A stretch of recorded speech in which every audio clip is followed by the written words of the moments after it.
Welcome everyone to the next episode in our Night Springs series. If you are new, I recommend pausing and watching both the introduction and overlap videos which break down the nature of the TV show before proceeding further. With that out of the way, grab some popcorn and let's check out today's episode of Night Springs. Night Springs has appeared in big and small ways throughout the franchise. Most of them appeared in the games themselves. Some of them were only in alternative media that a lot of fans missed entirely. As opposed to the previous episode involving American Nightmare, this one makes us do some detective work. In this case, these events occurred to a young woman residing in the town of Ordinary, Maine. This episode has no name. For the purposes of this video, I will give it one: The Haunted House. In 2012, a woman named Samantha Wells purchased an old house in Ordinary with the intention of renovating it. She wrote a blog detailing her experience. Soon after moving in, she discovered a shoebox containing personal effects, poems, and photos related to one man, Thomas Zane. Shortly after, she began having reoccurring nightmares about shadowy men. Over the course of this, she had a dream of a federal agent who bore a badge saying AWE. For context, in the Quantum Break universe, the FBC has a different name, the Bureau of Altered World Events. The agent was demanding that Samantha give him the shoebox, saying it was about national security. Upon waking up, the shoebox was gone. In another dream, she came across a man wearing a jacket with elbow patches and asked him about the shoebox. He became agitated and kept telling her to turn the lights on. Somehow, her dreams brought her in contact with Alan. What does this have to do with Night Springs? Well, we're about to find out.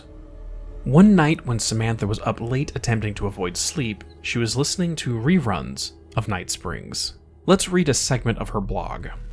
It was a rerun of The Twilight Zone or something. It got ridiculous when the corny narrator started saying things like, "She thought she had bought an ordinary house in an ordinary town. But nothing could be more out of the ordinary than this house." Laughing, she entered the living room to check it out, amused by how similar it was to her own current experience. When she did, the outline of dark shadowy men arrived outside of her window. Immediately, the power went out and a window was shattered. The men invaded the home. Hiding in a closet, she dialed 911 and listened to their maniacal ramblings. Afraid the intruders would hear her, she wrote a blog post instead. After her hiding spot was discovered, she was knocked out. The last thing she saw was her laptop illuminating the missing shoebox. After being released from the hospital, she returned home to find the shoebox still there. However, now there was new contents inside. The police who investigated reported that there was no broken windows, no signs of any disturbance. Almost as though she slipped into the episode and had this experience in a haunted house that looked like hers, but existed elsewhere. After all, this event occurred on the same night she was watching Night Springs, specifically an episode that echoed her own experience. If anyone thinks this is unheard of, let me direct us back to Alan Wake 2. When Saga enters the overlap and fights Nightingale, or Thornton and Mulligan, it exists in a space outside of reality. A pocket universe, so to speak. Familiar locations, similar layout, but not the same. Her bullet casings and evidence of the fight cease to exist the moment she leaves the overlap. Could this be exactly what Samantha experienced?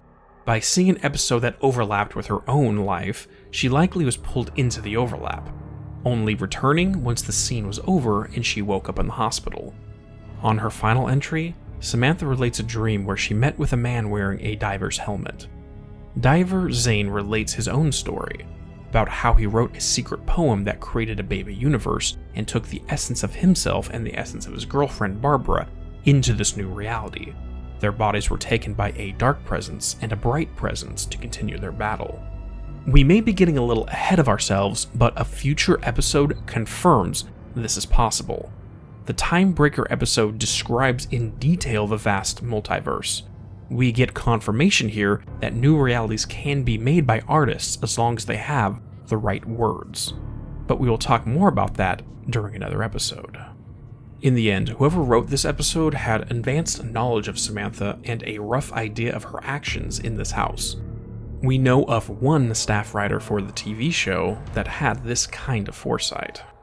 And Samantha just happened to meet him during her own little experience in Night Springs.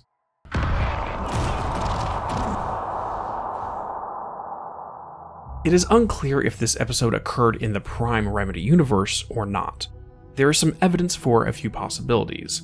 During the time Samantha was experiencing this overlap with Night Springs, she received a call from a stranger who I presume is Clay Stewart, telling her a government organization was following the blog too, warning her to be careful.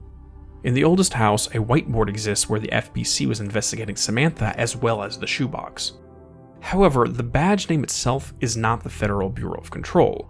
It was the Bureau of Altered World Events.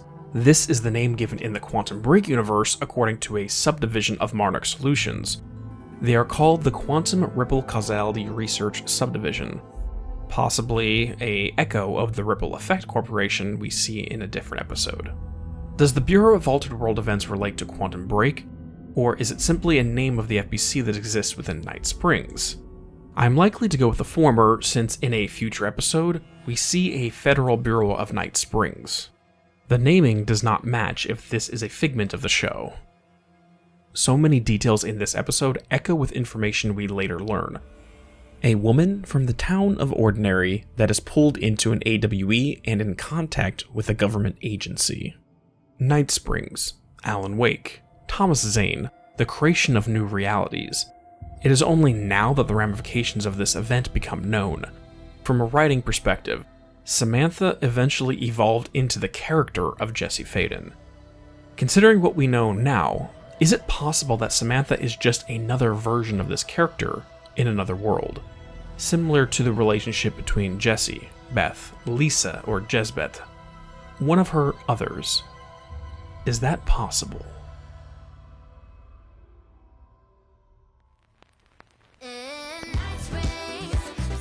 Thank you all for watching. If you enjoyed, please drop a like and subscribe to receive updates on future uploads. If you would like to help support the channel, a Patreon has been set up and the link is in the description below. Have a great day and peace be with you all.